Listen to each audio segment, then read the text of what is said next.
if your product is good, you should sell harder. You are not selling harder. It means what you are correctly saying, that you yourself is doubting on your product. Of sell me this pen, I feel sell me this pen is the primary reason why a lot of business owners, sales professionals feel like selling is not a thing for them. I feel sell me this pen is the shittiest interview question, is the shittiest way of testing yourself on.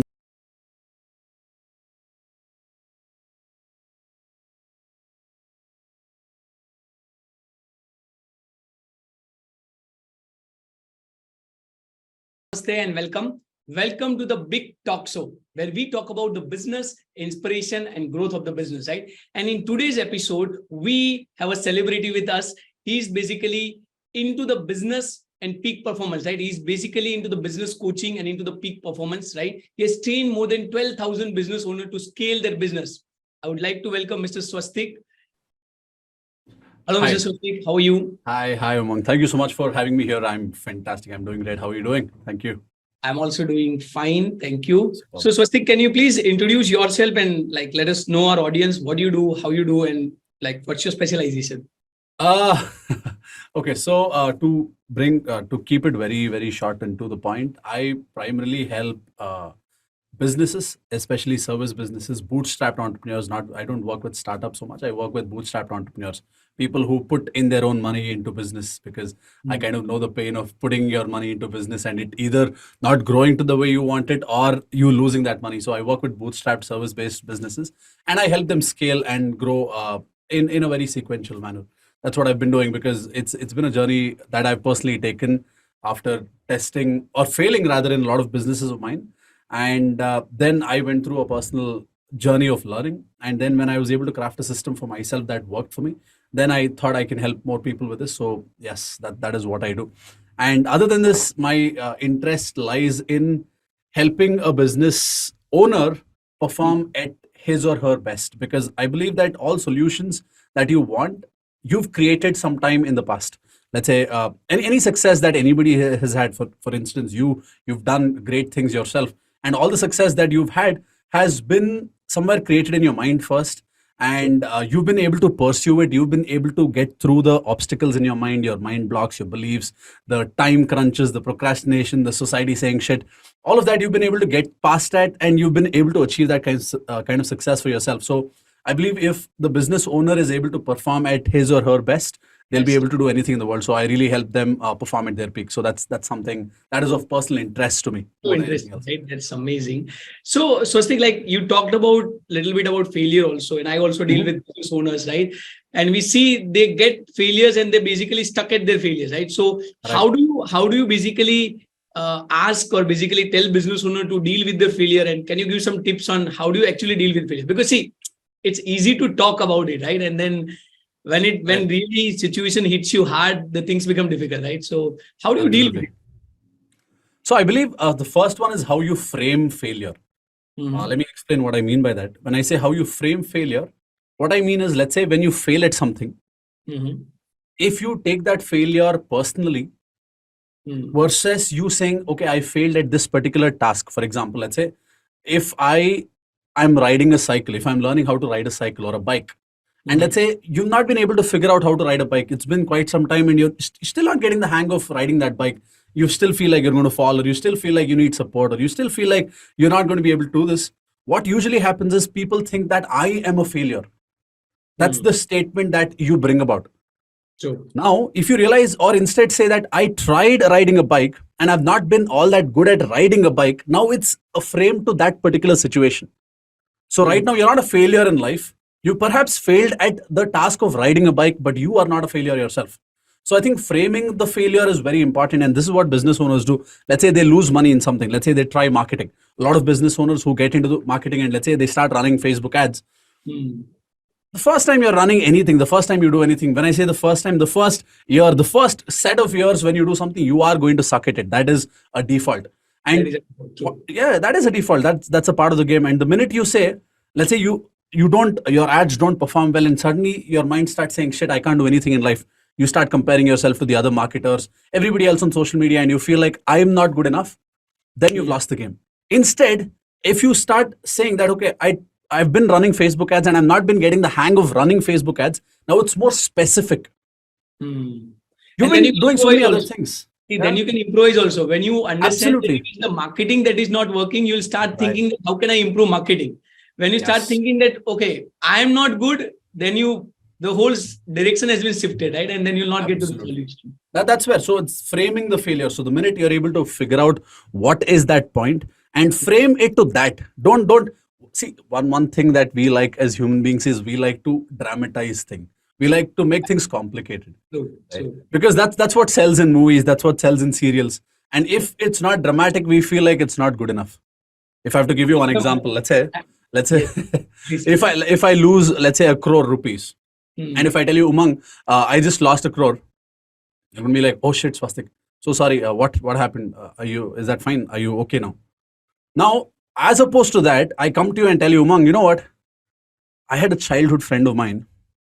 We've Hmm. been friends for 14, 15 years. Every single thing we've done together. In fact, from the beginning, both of us have never questioned money, and any money that I wanted, he's given it to me. And any time he's asked me money without questioning, without blinking, and I have given it to him. You know what? Last week when I came home, Hmm. I got a letter from him. And the letter said, I'm so sorry, I won't be able to return your crore. You've cheated me on this, you've cheated me on that. Nothing. He's just, oh, so now suddenly what happens with this new story? What is your reaction going to be? Shit, Swastik. You can't trust people. That's your natural reaction going to be, right? Now suddenly it feeds back into my story and it becomes a very nice dramatized movie that can sell on Bollywood like crazy. Now this gives me significance. Hmm. Yeah, so that's what I'm talking about. Yeah. So, like as you said, I was also just uh, recollecting, as you said, dramatize, right? So we Mhm. very truly said we like to dramatize, and in the whole process, we miss the point. The important thing is the whole process, we miss the point, right? That where we should Yes, improve. absolutely. So what you're saying is you should reframe your failure, right? And you should Mhm. blame it on the situation rather than blame it on yourself. Perfect. Uh, Essentially, yes. you also talked about peak performance. So can you first of all like elaborate a little what does peak performance actually means, and then how business owners can like get benefit out of it? It's essentially a fancy term, if you ask me, peak performance. So I don't use the term so much as the people who introduce me do. Mhm. But That's I why I think asked you since like to kind of many people would be thinking what is peak performance. So it's right, better to like give them no, simple. honestly, honestly, the answer to it is just peak performance is, if I have to very simplify it, put it in simple terms, Mhm. you've had times in your life or days in your life where everything that you started with, you finished it, and you're like, boom, first task, boom, second task, boom, third task, boom, fourth task. And or you've had a set of days where 3, 4 days straight you've been in the best of yourself, and you've been cracking deals, you've been making sales calls, you've been writing marketing messages, you've been doing your work, delivering, clients are happy, people are happy, team is happy, family is happy. Mhm. Those elements you somewhere feel like it happens only once in a while, Once in a and you blue. believe that 95% of the days are not going to be like that. 5% of the days where it magically happens, it happens, otherwise it's not going to be like that. So Mhm. essentially peak performance is where you are able to make those days where you're performing at your state of flow, you're performing at your best. That happens majority of the times, and the off times are reduced. So that flip of it is where, or the person who's able to flip it would be a peak performer, and the ability to do it is the way pick up the art of peak performing. So it's mainly like reaching to your good state and rather continuing to reach that good state on a consistent basis, right? Rather than Absolutely. having once in a while, you'll be able to reach to that peak performance and continue on that peak performance on a longer period of time. Absolutely. So how do you like? Is there any technique or like there are some courses or like how does it goes? Like if say for example I want to learn, and so how does it goes? So essentially, it's more to do with identifying your own patterns. The first step I would say is pattern recognition, because right now it's for me to come and tell you, Umang, I'll teach you peak performance doesn't make sense. I'll tell Okay. you why. Because what peak performance looks like in my life would be very different from what peak performance looks like in your life. As Hmm. opposed to that, if I came to you and told you, Umang, let's, sit down and let's figure out the days that you've been doing really, really well, the days that I just mentioned now, the Hmm. days that you've been doing really, really well, what happened there? Let's talk about that. Let's discover it and let's see what patterns we can find there. So the Hmm. first part is pattern recognition, I would say. Okay. Recognizing what patterns you've had to create that peak performance in your life, and then recreating those patterns or utilizing these patterns to either better the patterns or reuse the patterns again. So that you are able to create this state in a more predictable fashion. That's what I'd essentially say. Now, when you plug all of it, see things like time management, people have broken this whole concept into small chunks. And that's being sold. I'll teach you time management. I'll teach you how to become more productive. I'll teach you how to better utilize your energy. So all of it put together comes down to one thing in your life. What is that? You want to feel the best in your life. You want to do the best in your life. You want to earn the best in your life. You want to live the best in your life. Combining all of it is the concept of peak performance. Wow, that seems so interesting, right? So you also deal in sales and other things. So what's your view on sales? Because see, I deal with many of the business owners, and the very first thing that I encounter is for them, sales is like there's a third person, and they are like, let's stay away from that person. So how do you view sales, and what's your some tips and some discussions on sales? Let's talk about sales, right? Let's talk about the elephant in the room. So again, like we started this conversation with framing failure. Let's first frame sales. Most people, when they think of sales, they think of selling is equal to making money. Now let's reframe this or frame this. Selling is about adding value into somebody's life or helping people out. So let's actually understand this, and not this in this manner where I just say this so that you feel better. Think about this for a minute. You approached my team in order to have this conversation so that your people are benefited. Yes. So which means you had to make a sale to me saying that, Swastik, by you being a part of this, you're going to be benefited and my people are going to be benefited. How are you going to be benefited? You are going to be exposed or being, I have a group of entrepreneurs. Yeah. I have a group of entrepreneurs who are my clients, and I think they'll see value in what you have to offer, and perhaps somebody might want to, get in touch with you and reach out to you and take things ahead with you. And then second thing is you will have a very strong goodwill built in front of your audience who are primarily entrepreneurs. Yeah. Now, if you had stopped yourself from reaching out to me, you would not have done this job of giving me access to your set of people. True. Suddenly you've added value in my life. Now this suddenly, the whole thing is fine till money is not involved. Right? People are absolutely okay with selling. Well, money is not involved. Now let's add an element of money. Now let's say these pair of AirPods here for a minute. Now these guys charge good amount of money, right? But the point is, at this point, these pairs of AirPods have made so much of a difference in my life that anytime I'm on any form of other than this particular call, I always have one pair of AirPods on, because it connects to my Mac, it connects to my iPad, it connects to my phone, and the kind of value that I get because of this, the kind of ease that I have because of this is absolutely beautiful. So anytime you're selling something, you're adding value to another person's life. You're making a difference in somebody's life. You're changing their habits. You're changing their behavior. And for doing that, they're exchanging money with you. Energy in form of money. Yes. True. So reframing, I think sales is what has to happen. When people go out to sell and they dislike selling, is they ultimately feel like selling is just about getting money. They don't feel good about asking for money. And this somewhere also is linked. If I have to be absolutely brutally honest with whoever is listening to this, if you feel shitty about sales, there's a very high possibility that you're not convinced about your product.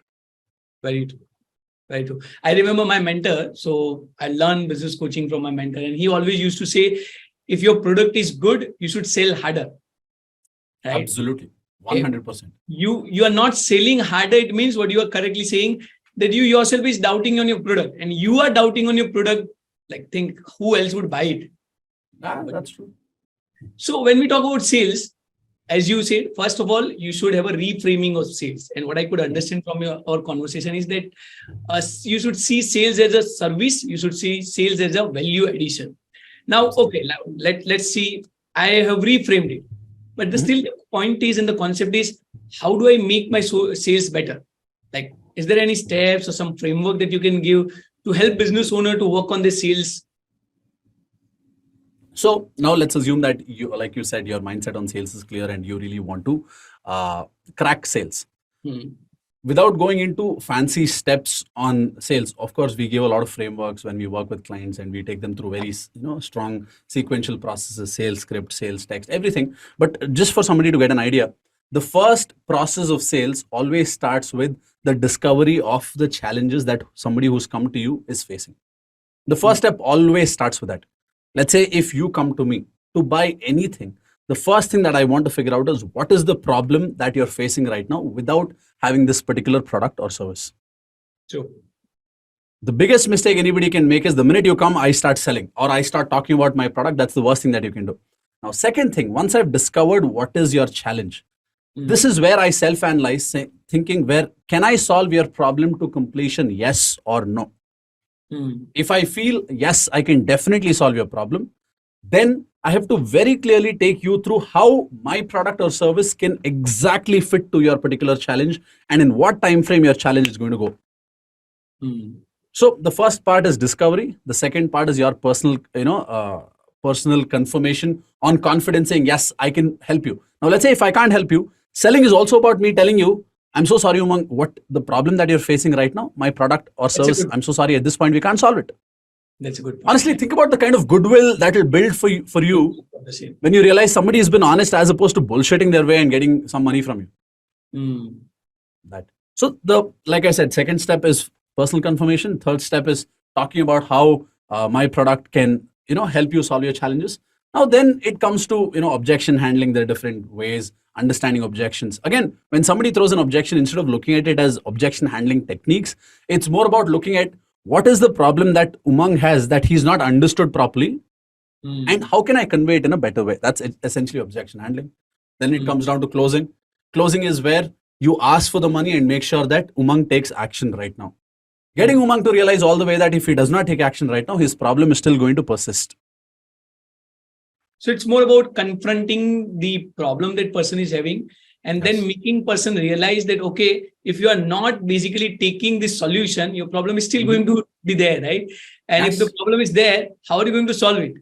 Yeah, the problem still exists in your life. You came here to getting them to realize, see, you came to me to get your problem solved. True. Now, if this is, I feel this is the best way for you to solve your problem. Now, for whatever reason, if you don't think this is the best way to solve your problem, first thing is I'd like to know how you want to solve your problem. Is there anything else that I can do to solve your problem? So it's essentially a good conversation of understanding somebody. That's how I actually look at sales. That's where many of the business owners misses, right? They take sales like a one-way point, right? There's no conversation. They are more into like, let me sell it, let me just close it, and let me just go out of it, right? That's the attitude I've seen. Many of the, even you deal with coaches, right? They are more like, I want to close it and I want to just close it, right? As fast as I can, and I'll go out of it. That's one of the attitude I've seen. It's a sale should be a very good conversation or relationship building strategy, if you ask me. So at the end of the sale, let's say if you're buying from me, you should feel like, Swastik really understands what I'm talking about. And Swastik really understood my problem, and I'm so glad that I met Swastik. Now, whether you bought it or not is a different conversation. You're always going to have it in the back of your mind that Swastik can solve my problem. And right now I'm arranging for the money, going to arrange for the money. All of that is a different conversation. But the point is, selling should establish a very strong relationship with anybody that you're talking to. Perfect. So if I take this example, how do you sell this pen, right? What Swastik is saying, first of all, you should understand the needs of the person. And most importantly, first understand whether the person is having the need to sell or buy the pen or not, right? And if he's not having the need to buy the pen, rather than selling the pen, you should drop the idea to sell the pen, but because the person doesn't need it, right? That's being honest with sales, right? Absolutely. Again, coming to this point of sell me this pen, I feel sell me this pen is the primary reason why a lot of business owners, sales professionals feel like selling is not a thing for them. I feel sell me this pen is the shittiest interview question, is the shittiest way of testing yourself on sales. Is a very shitty concept because it's like sell me this pen is trying to sell a comb to a bald man. Exactly. That's what I say. If it is not matching to his needs, you should just leave it ahead. Right. Yeah. And coming to the same point of selling this pen, one thing that you need to know is not everybody is buying a pen to write. For example, if everybody was buying a pen to write, the pen that is sold at the cheapest would win. There are pens that cost 10 rupees, pens that cost 50 rupees, 500 rupees, 5,000 rupees, 1 lakh, 5 lakh, 10 lakh, 15 lakhs. There are pens that cost you a lot of money, and that person who's buying a 10 lakh rupee pen, he's not buying it because he has to write something. He's buying it because he feels something about it. So again, that's a different context and a different conversation. Like I said, you need to understand why or what is the challenge this person is facing. If somebody comes and tells you that I'm looking to buy a pen and suddenly you sell this Reynolds 5 rupees pen, you've lost the game. Maybe he was looking to enter a hall of professionals, of everybody who's doing over 5 to 10 crores in business per month, and he wants to fit in that space. He's also doing that kind of money. Now he wants to fit in that space and he wants to feel good enough for himself, and that's why he's buying a pen. Now that's a different conversation altogether, right? So, but that brings me to a very good concept and debatable thing, right? As you also touched upon certain things, that is pricing, right? So, like, many people feel that the competition is there and the way things are moving and the challenges are coming, the price has to be competitive. While what you are saying in the context of sales, what you're saying is, if you identify the need well and if you understand the value of your product, you can charge as much as you want. Absolutely. How does it go, right? So those people who believe that pricing has to be competitive, what do you say to them? See, now again, it's about who is it that you want to appeal to. A lot of people feel like if I appeal to a mass market, I can make a lot of money with volumes. Few people are against that conversation, and I'm one of them who are against that thought of mass markets. Now, to acquire mass markets or reach mass markets, you're going to be spending so much money onto reaching out to them, because it costs money to reach out to people. That's something that you need to understand, right? Okay. So anybody, see, what is happening is, I believe a lot of people are looking at the startup culture where the startup goes into a huge acquisition phase by burning a lot of money, and they see them and they feel like that's the ideal business to model. And honestly, they couldn't be farther away from the truth. I agree. So many startups in the country, they don't make any money. They die before they make any money. They don't come remotely close to profitability or making money. Revenues is not profitability. Yeah, I was just looking at this unicorn list, right? Last year we had 100 unicorn. This year even that list has come down to 67. And out of 67 unicorns that we have right now, there are only 20 unicorns who are profitable, right? Like other 43 unicorns are even not profitable, and some of which are not profitable for almost 6 to 7 years. So they're burning cash like anything. They're making loss, and still, and the culture that we are promoting is, if some company is being unicorn, we feel everyone would cover them, but no one is talking about the profitability. No one is talking about burning cash. Yes. So again, coming down to profitability, your objective in business, at least my objective in business, is to be profitable. To make profit. My objective in business is not to reach out to 100 million people, 1 million people. None of that. My objective is to be profitable with a small group of people. And that's the exact same thing that I help my clients with. You work with a smaller set of people, take them towards results, and you be profitable, they be profitable too. So that should be the primary objective. So when you look at pricing, if you're thinking about competitive pricing, I'm sorry to burst your bubble here. You cannot compete on pricing. You're playing a game to lose. It's like you've decided that I'm going to go into entrepreneurship and I'm going to lose. And this might feel like a very strong statement that a lot of people disagree on, but I can bet you on this. You cannot compete on price.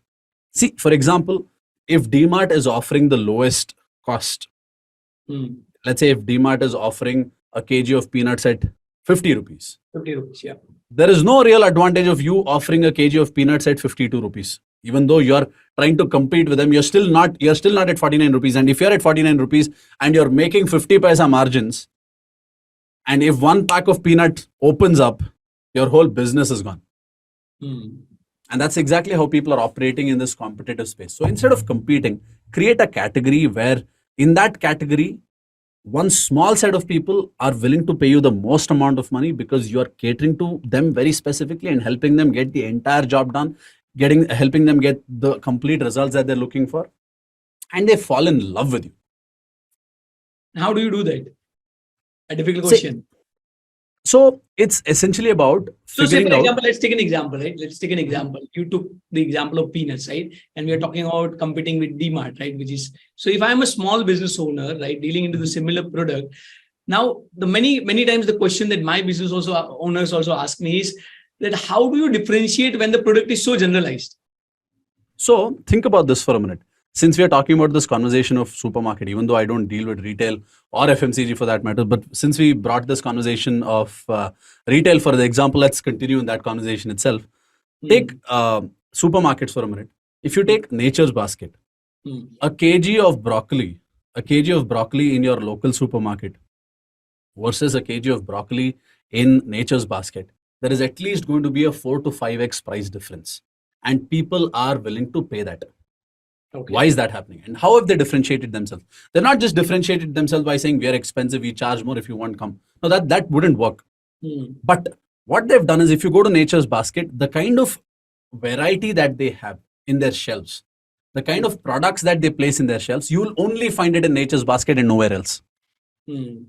Which means they import a lot of their stuff. You get a lot of things that you would never find in India in any supermarket for that matter. Let's say, for example, if you're looking at a diet provided to you by an international health coach, the only way you're going to find the products of that diet chart is in Nature's Basket, and I can bet you will never find it in any other supermarket. And the minute you go there, it becomes a habit where you feel like I get the best of the products there, and there you're willing to buy anything that you want.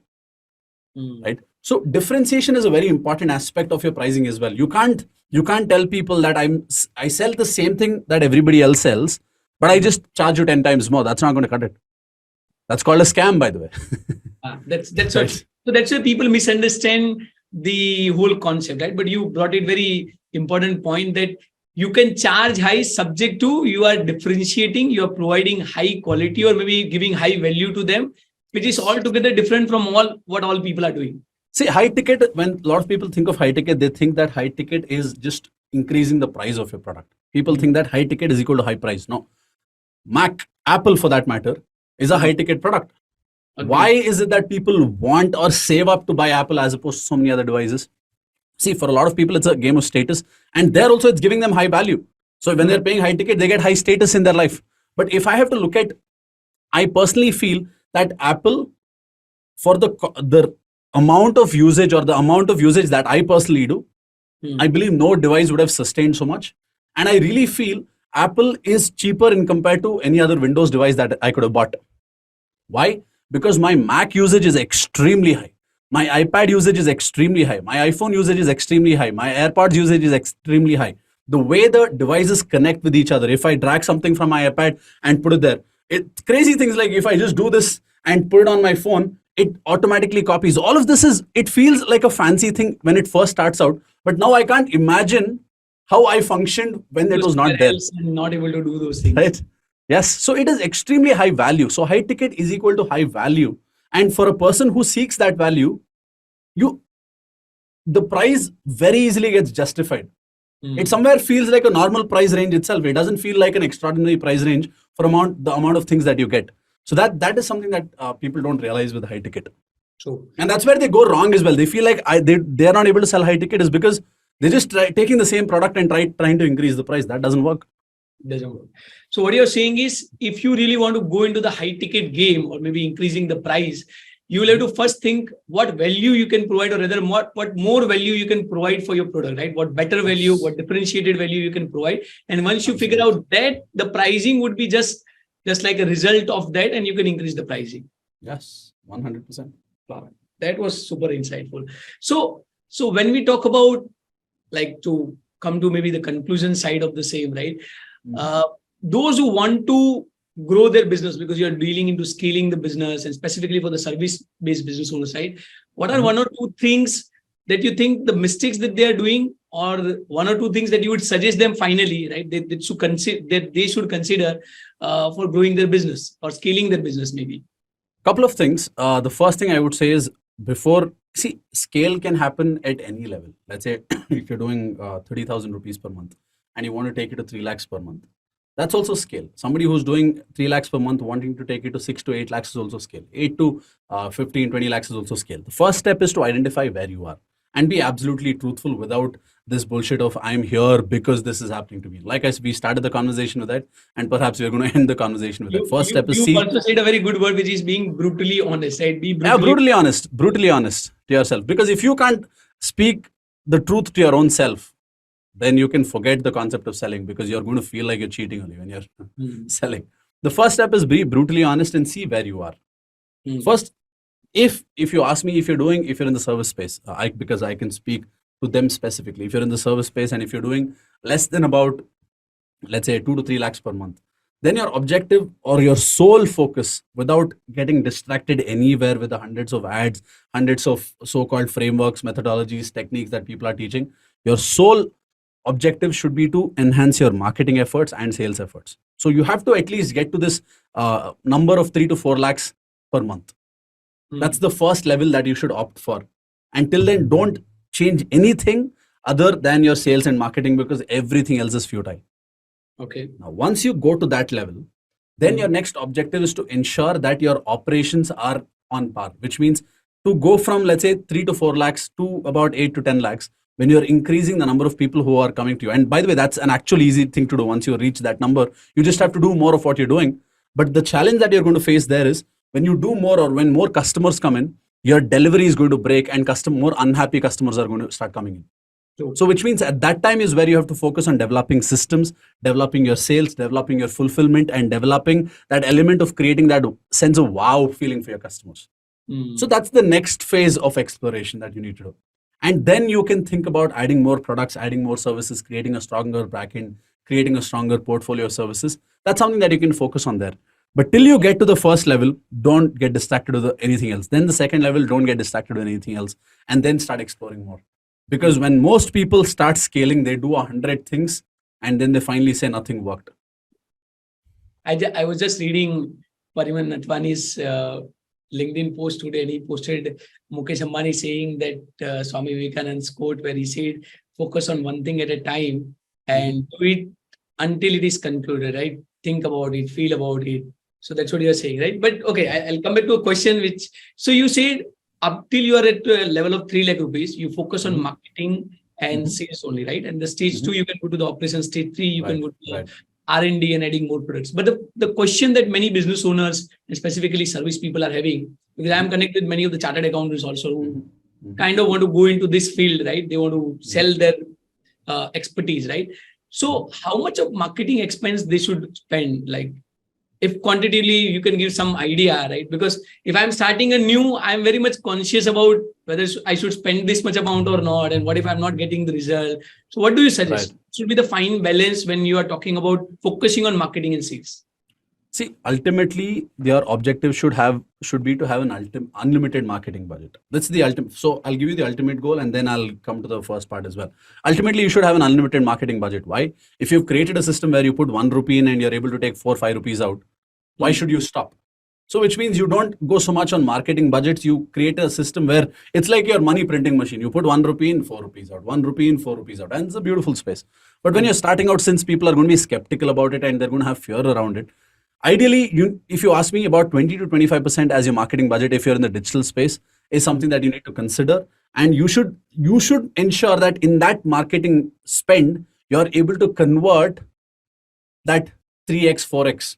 You need to be able to at least do that. You need to consider, 2x to be a sign of, oh shit, I need to, it's an alarm that should trigger saying, okay, I need to do something better. And below that, that horn in your head should keep going on, where it says work on it, work on it, work on it. And that should be in your mind. So, but yes, about 4x returns is what you need to look at.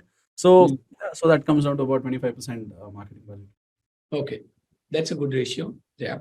So finally, what is a one thing that you would suggest, right? Because you deal with so many subjects, right? You are into peak performance and time management and sales, right? But if you want to give them one good advice, what it would be? One good advice I would give, not because of any other reason, but this is perhaps an advice that I would give myself with a few lessons that I've learned in my own life. I would give myself an advice that says, be absolutely yourself. Be absolutely you.